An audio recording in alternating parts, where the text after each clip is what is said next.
প্রবাসী হয়ে আপনাদের একটি প্রশ্ন, কমন প্রশ্ন। আমি সৌদি আরব থেকে চলে আসছি অবৈধভাবে জেল খেটে এবং হুরুপ হয়ে। আমি কি সৌদি আরব যেতে পারবো?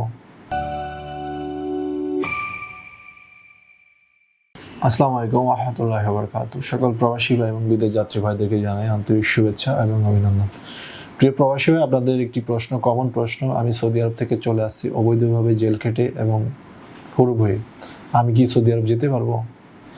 স্পষ্ট ভাষায় তাদেরকে বলি, তারা যেতে পারবেন না, তারা যেতে চাইবেন না, যারা চেষ্টা করবেন না। এটি আমার প্রথম শর্ত। সেকেন্ড হচ্ছে যে আপনারা দীর্ঘদিন যাবত বৈধভাবে কাজ করছেন, কফিল থেকে ফাইনাল এক্সিট অর্থাৎ খুরুজে নেহায়া নিয়ে চলে আসছেন, তারা যেতে পারবেন। ছুটিতে আসছেন, ফাইনাল এক্সিটে, খুরুজে নেহায়া বলে আরবিতে, ইংলিশে ফাইনাল এক্সিট বলেন, তারা যেতে পারবেন।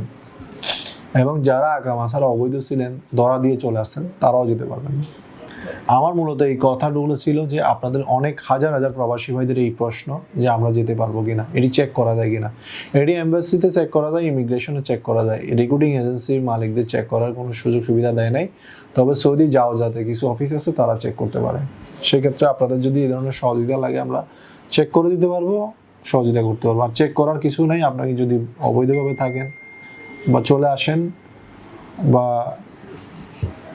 জেল খেটে আসেন বা অবৈধ ছিলেন, যে কোনোভাবে আপনি চলে আসছেন, যেতে পারবেন না। শুধুমাত্র ফাইনাল এক্সিট অর্থাৎ কপিলের পারমিশন নিয়ে আপনি বৈধভাবে চলে আসছেন ছুটিতে অথবা খুরুজে নাহায়া যেটা বলে, সেক্ষেত্রে আপনারা আবার যেতে পারবেন।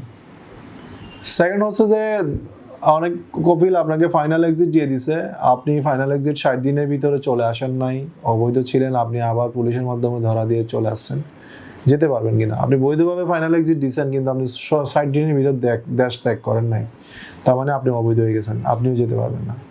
অনেক নিয়ম আছে সৌদি আরবের, নিয়মের কোনো শেষ নাই। সৌদি আরব আপনাকে কফিল যদি হুরুপ লাগায় আপনি যেতে পারবেন কিনা, হুরুপ লাগাইলে হুরুপ না ওঠা পর্যন্ত যেতে পারবেন না। আমি যতটুকু জানি 21 দিনের ভিতর হুরুপ তুলতে হয়, এরপরে তোলা যায় না। সেক্ষেত্রে আপনার একটা সিস্টেম আছে, তুলতে গেলে কফিলকে যাও যেতে গিয়ে সহযোগিতা নিয়ে তুলতে হয়, সেক্ষেত্রেও কফিলের সহযোগিতা লাগবে। হুরুপ কাটে উঠলে আপনি আবার বৈধভাবে কাজ করতে পারবেন, আবার ফাইনাল এক্সিট দিয়ে দেশে চলে আসতে পারবেন, আবার যেতে পারবেন। এটা সম্পূর্ণ আপনার কফিল যদি আপনাকে সহযোগিতা করে। এক কথায় কফিল যদি আপনাকে চাই যে কোনো কিছু করতে পারবে জরিমানা দিয়ে। ক্রাইম বা বিভিন্ন কারণে 900 সিরিয়ালের মামলা, ক্রাইম বা বিভিন্ন কারণে 900 সিরিয়ালের মামলা, এগুলো তো ভাই আমার জানা। যেমন স্মাগলিং, জুয়া, দুর্নীতি, অবৈধ, তারপর ভিআইপি বিজনেস,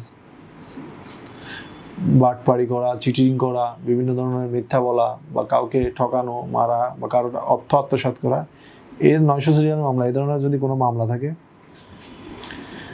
দেশে আসেন, সেক্ষেত্রে আপনি পরবর্তীতে সৌদি আরব যেতে পারবেন না। অর্থাৎ ওখানে মিথ্যা প্রতারণা, জুয়া, স্মাগলিং, মানে বিভিন্ন অবৈধ ব্যবসা করা, মদ, ইয়াবা বা নারী ব্যবসা, এই ধরনের কোনো কিছু যদি করে থাকেন, সম্পূর্ণরূপে আপনি যদি ধরা খেয়ে থাকেন, 999 নাম্বার, এটা কি 900 সিরিয়ালের মামলা, 900 সিরিয়ালের মামলা, তাহলে আপনি সৌদি আরব যেতে পারবেন না। সুতরাং আপনারা সৌদি আরব গেলে আপনাকে অবৈধ ভাবে এই অবৈধ বিজনেস থেকে বিরত থাকতে হবে। এই জিনিসগুলো আমাদের দেশে হয়ে থাকে, বিদেশেও হয়ে থাকে। আমরা বাঙালি বাইরে কিছু মানুষ আমরা এই সমস্ত কাজে, অনৈতিক কাজে লিপ্ত।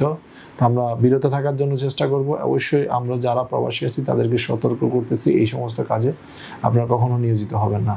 মারাত্মক হুমকি স্বরূপ সেটি, আপনি একবার যদি মামলা খেয়ে যান, আপনি আর সৌদি আরব যেতে পারবেন না। এবং উমরা হজে গিয়ে থেকে গেছেন, উমরা হজ করার পরে আপনি মেয়াদ চলে গেছে, আপনি থেকে গেছেন, এরপর আবার যেতে পারবেন না, আপনি সেক্ষেত্রেও যেতে পারবেন না। কী কারণে যেতে পারবেন না? আপনি কফিলের আকামা নিয়ে ভেঙে গেছেন, আমাদের ক্ষেত্রে যেগুলো হয় আর কি, কফিলের আকামা নিয়ে ভেঙে গেছেন, কফিল আপনাকে কেস দিয়ে দিছে, সেক্ষেত্রে আপনি কফিলের টাকা পরিশোধ না করে যদি চলে আসেন, যদি ফাইনাল মানে সাধারণ ক্ষমায় জেল খেটে চলে আসেন, সেক্ষেত্রে আপনি যেতে পারবেন না। কফিল আকামা নিয়ে ভেগে যাওয়া মানে, আমাদের অনেকগুলো কোম্পানিতে আমরা লোক দিয়েছিলাম, তারা আকামা বেতন সবই পাইতো, তারপরে তার মামা, খালু, চাচতো ভাই, ফুফাতো ভাই, তাদের কাছে ভালো কাজ ছিল, আরও ভালো কাজ ছিল, ভালোর তো কোনো শেষ নেই, তারা চলে গেছে। কিন্তু ওই কফিল যেটা করছে, আমাদের ওখানে ধরেন 20 জন লোককে কাজ দিচ্ছি, ওখানে বেতন দিচ্ছে, আকামা পাচ্ছে, সব কিছু, ওই 2 জন আকামা নিয়ে চলে গেছে। ওই যে 18 জন বাঙালি আছে, তাদের উপরে প্রেশার চলে আসছে। ভাই, আপনার যদি কফিলকে ভালো না লাগে, আপনি সরাসরি বলবেন যে আমি কাজ করব না, আমি চলে যাব।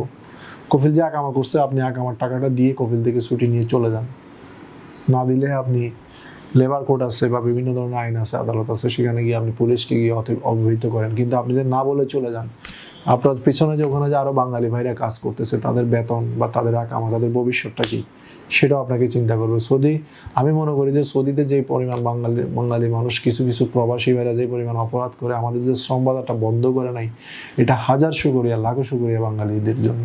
কারণ পৃথিবীর সবচেয়ে বড় শ্রম বাজার আছে সৌদি আরব, 40 লক্ষ প্লাস মানুষ আছে। তো আপনারা এই বাজারটি নষ্ট করবেন না, আপনাদের কাছে বিনীত অনুরোধ, এই কাজগুলো করবেন না। এবং আমি যে আলোচনাগুলো করছি, এই ধরনের জিনিসগুলো যদি আপনাদের ভিতর থাকে, অবশ্যই আপনি সৌদি শ্রম বাজারে নিষিদ্ধ হবেন, এই কাজগুলো থেকে বিরত থাকবেন। ভালো থাকবেন, সুস্থ থাকবেন। এই ছিল আপনাদের প্রতি আমার সতর্কবাণী। আসসালামু আলাইকুম ওয়া রাহমাতুল্লাহি ওয়া বারাকাতুহু।